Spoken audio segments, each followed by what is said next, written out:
When you think about the actor pair that seems to go together over the number of years that have passed, you cannot talk about that without mentioning Seth Rogen and James Franco. The dynamic duo have been best pals and have worked together in a number of movies. Freaks and Geeks, where Rogen was Ken Miller and James was Daniel Pazura's. This show was Seth Rogen's first ticket to showbiz in Hollywood. This show marked the beginning of a long friendship. Hope you've hit the red subscription button, and be sure to also hit the notification bell to not miss out on trendy topics, and be sure to not miss out on what's on the Hollywood scene. So back at it. The two were the eggs to each other's bacon, the peanut butter to each other's jelly. One can say they were an epic bromance. Unfortunately, as time goes, people do grow apart and tend to mature over the old common bond that used to keep them tied together. What a shame this could turn out to be right. But anyways, these are the experiences we gather over the years. James Franco was once the James Dean of his generation.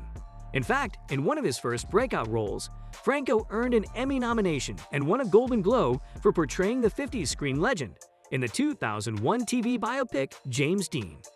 But 20 years later, the 43-year-old star has fallen from Hollywood heartthrob to disaster artist. After a series of sexual misconduct allegations against Franco, even his frequent collaborator, Seth Rogen, doesn't want to work with him anymore. In addition to being a screenwriter, Franco penned an intriguing book of short stories, Palo Alto, which was adapted into a 2013 movie in which he starred with Emma Roberts. Not content to direct mere films, he even turned to dance theater too. At one point, he was enrolled in multiple grad school programs, including one at Yale University. Unfortunately, 20 years later, the 43-year-old Hollywood star has fallen from Hollywood heartthrob to disaster artist so fast, after a series of sexual misconduct allegations against James Franco. Even his frequent collaborator Seth Rogen doesn't want to work with him anymore. Such a pity on Franco.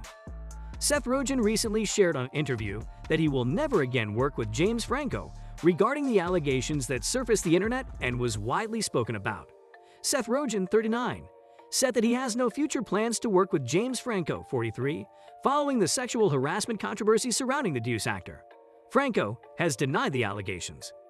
These allegations were about sexual misconduct that befell James Franco. The allegations of sexual misconduct were made against him once again. 2018, when several female students at his former acting school came out accusing him of intimidating them, and not in a good way.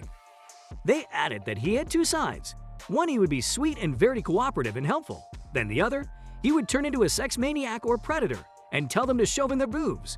And most of this was done if the females were auditioning for a role that would buy their ticket to the acting scene. This was preposterous and highly insane. Seth had spoken out about his professional relationship with frequent co-star and collaborator James Franco, that he surely has no plans to ever work with him following the allegations of sexually inappropriate behaviors that he might have displayed over the years of work. He added that he despises abuse and harassment. It was clear to everyone that Seth Rogen officially broke the ever-envied epic bromance with his longtime pal, Franco. He also added that he would want to conceal the facts and protect a sexual harasser. He clearly has made up his mind on this, and I never think he will turn back. He is sticking to the right, and I love that about him. It is not easy for him, I can imagine, but this is what had to be done. Most would say he made a good choice, probably for the best. Following the allegations that surfaced in 2018, the class filed a class action suit against James Franco in 2019, and it was said that the former students reached a settlement deal with the actor this March. Actresses Sarah Tyler Kaplan and Tony Gull filed a lawsuit against James in 2019, alleging he had intimidated students at Studio 4, his acting and film school, which is now closed, into exploitative sexual situations. It was claimed in the suit James sought to create a pipeline of young women who were subjected to his personal and professional sexual exploitation in the name of education, with the apparent offer of film roles for the students. But that is not enough to forget all that he has done to these poor women. He has affected them mentally and emotionally. Seth Rogen was found on the contrary before when comedian and actor Charlene Yi, who appeared in Seth and James' last collaboration, the 2017 film The Disaster Artist, branded James a sexual predator and Seth Rogen an enabler. It was evident that the disaster artist Seth Rogen did not take it well at all. And actually, Seth Rogen was not going to Charlene Yi with a response regarding the accusations pinned on him. What I can say is that I despise abuse and harassment, and I would never cover or conceal the actions of someone doing it, or knowingly put someone in a situation where they were around someone like that, Rogen told The Times. However, I do look back at a joke I made on Saturday Night Live in 2014, and I very much regret making that joke. It was a terrible joke, honestly, Seth Rogen confessed. He made her claims public in early April, revealing that they wanted to quit the disaster artist because Franco is a sexual predator. However, they were blocked from doing so, with the producers attempting to bribe them with a larger part in the film. They said that Rogen definitely knew about the bribe and why I quit. However, Seth hasn't emerged from the saga scot-free. The case of James Franco was in 2014. He met a female fan who requested selfies and added him on the tag to the pics. This seemed usual and unquestionable at first, but later on came out to be another case. Later on, James started chatting with her on Instagram, asking questions about her when she was turning, which hotel she's at, can he pay her a visit? The 17-year-old came out with an evident screenshot of the conversation between James Franco and her. It read that he wanted to know all sorts of inappropriate questions that later on he said to be lies, because in this era of using the internet to date and anyone could possibly pose as him and text her all that. No one bought the lies he served. After the 5 women coming out with the allegations, people turned a deaf ear to the Hollywood star. His name was tainted and there was never a way to go back and mend any of the past mistakes. During the sketch, this was the joke he made to cheer his bit up.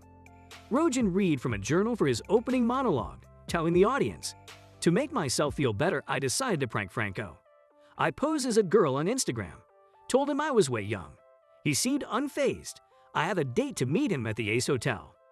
Franco, who starred alongside Rogen in numerous movies, including The Interview, Sausage Party, The Disaster Artist, and Pineapple Express, later joined in the laughs on stage. Franco later popped up and responded to Seth saying, "Hey, great prank, buddy. I've been waiting at the Ace Hotel for 3 days." Rogen and Franco last starred together in 2017's The Disaster Artist, which was directed by James Franco himself.